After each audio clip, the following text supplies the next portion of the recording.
What if there was something called the driver's ed for money?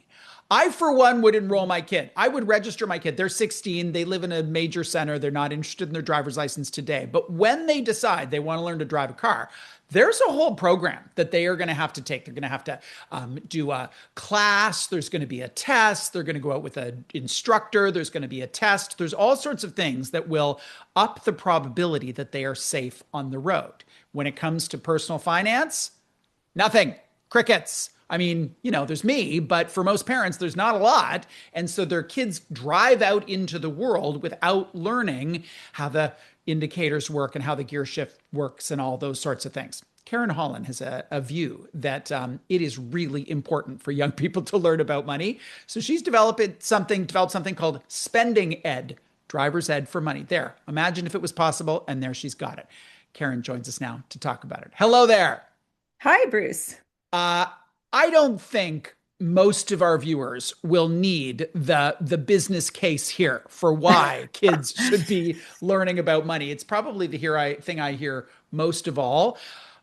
Please teach us more, teach our kids about money. But what's your sentence or two? What's your elevator pitch on why it matters for young people to learn how to manage money at the earliest possible age?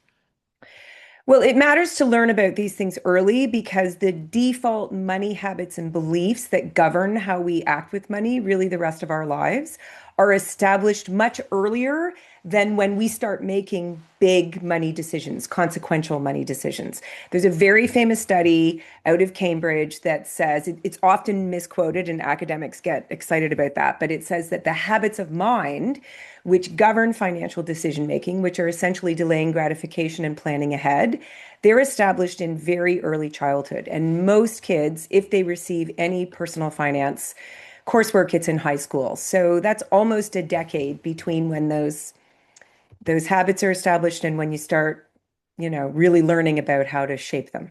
So there's this metaphor here, or this idea that we can apply the essence of driver's ed to spending ed. What does the curriculum look like?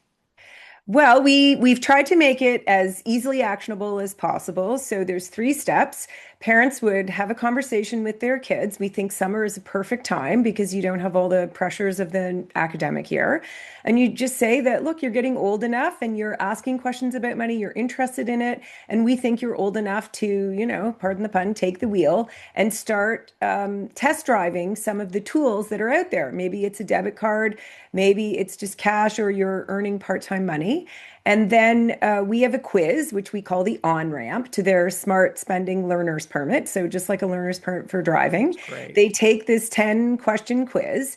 And the object of the quiz is not for them to demonstrate that they know enough about money to earn the permit. It's really for them to start to understand that it's not easy to make trade-offs. It's to take an initial walk in their parents' shoes and understand how beneficial it will be to have this permit, which comes with official permission to start practicing mindful spending, which is nothing more than asking simple questions about typical purchases before you spend your money or anybody else's. Because truth be told, kids are spending their parents' money a lot.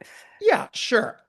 Trade-offs are exceedingly difficult for any human of any age. What are some of the examples for young people that you're asking them to choose between? What's real in their life, real and relevant in their life?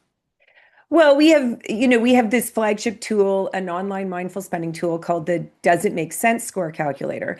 And that tool asks kids questions and it's siloed. So it could be electronics, clothing, concert tickets, pro sports events, whatever it is. And so we just ask them to understand first how much money is actually involved in executing that purchase. So concert tickets are a great example, right? The ticket price is just the beginning. Safe transportation, snacks, souvenirs.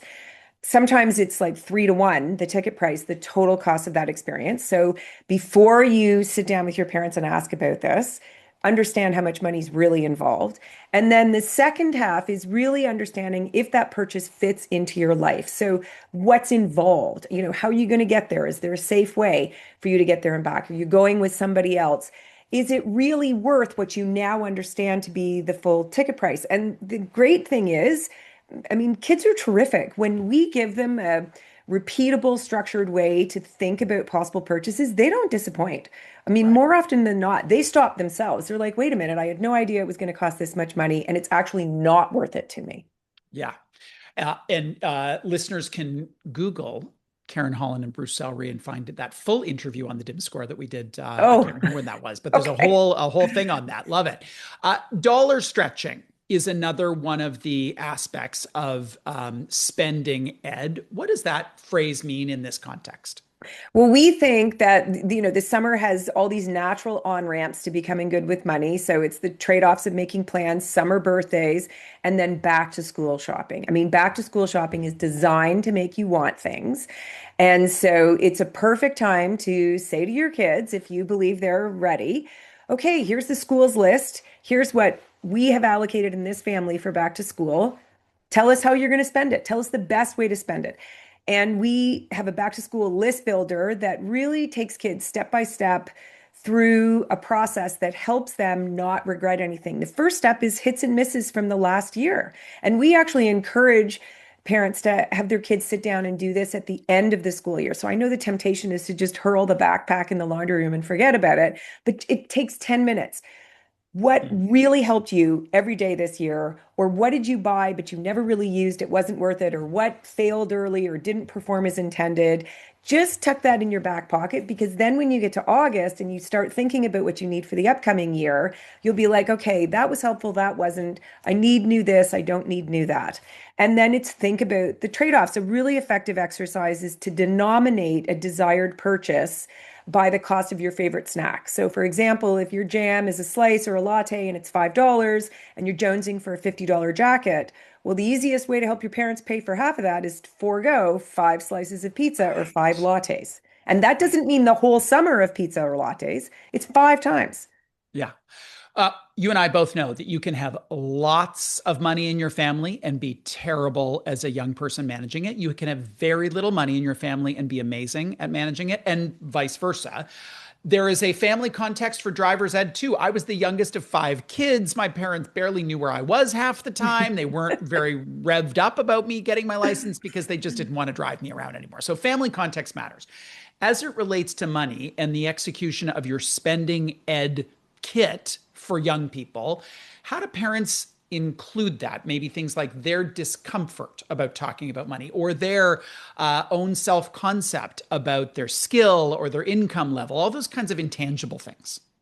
Oh, well, I mean, the great thing about mindful spending is you don't need any sort of personal finance expertise to get your kids into the habit of asking simple questions about typical purchases. I mean, that's not a technical exercise. It's not even a mathematical exercise, right? It's just take a beat.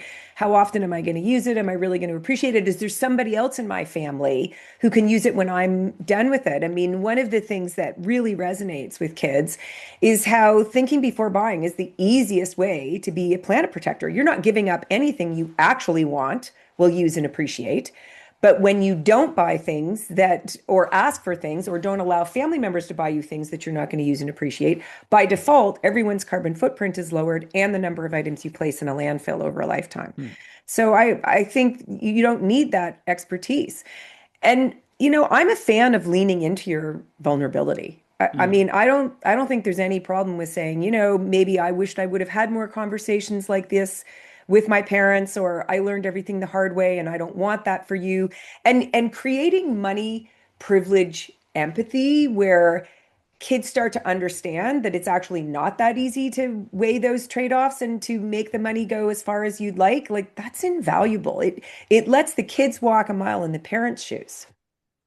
One of the other aspects of your metaphor, the driver's ed metaphor, that I think is really compelling is we don't expect young people to be perfect when they're learning to drive a car. They're good. My brother took me out to practice and intentionally had me turn left onto a one-way street the wrong way just to see if I would notice. I didn't notice. I went down the one-way street the wrong way. It's going to happen. There's going to be crashes and collisions and speeding tickets. You're going to run out of gas. Your engine's going to fail, all those sorts of things. How does your program endeavor to provide people with some grace that they're not going to get it right? Things are going to happen. Well, I think just the name, a learner's permit, implies that you're practicing, right? Right. You're learning how to do it properly. It's also why, I mean, listen, there's no perfect time. People ask me all the time, perfect age, perfect time to teach your kids about money. My standard answer is when they want some, because they're all ears, right? Yeah. When they're asking for some. But middle school, early adolescence, I really think is one of the few remaining windows where a single well-timed intervention really serves more students equally than any other, because money is no longer abstract. They're getting allowance, birthday money. They're starting to do small jobs like babysitting or helping out around the house. So they want to use it. They don't expect to have it all figured out. I mean, your heart has to go out to high school kids these days. They feel like they have to cure cancer and blog about it to be competitive for a post-secondary program. It's a lot of pressure, but no middle schooler thinks they're supposed to have it all figured out. Right. They're not fighting years of momentum, right? I mean, good behavior gets baked in versus bolted on aftermarket, and the Mm. gender gap hasn't opened yet. So middle school, early adolescence, 10 to 15, kind of perfect. People can find out more where? Giftingsense.org. And it Everything is is there. We have a parent everything page. is there, It's including the it's thing we all were there. talking about today, Yes, spending ed, driver's ed for money. Karen, thank you for joining us. you're very welcome. Karen Holland was here to talk about, well, her passion, kids and money, and in particular, using this idea of driver's ed and learner's permits that we all know and applying that framework to how we can better enable our kids to be safe traveling about in the world when it comes to their money.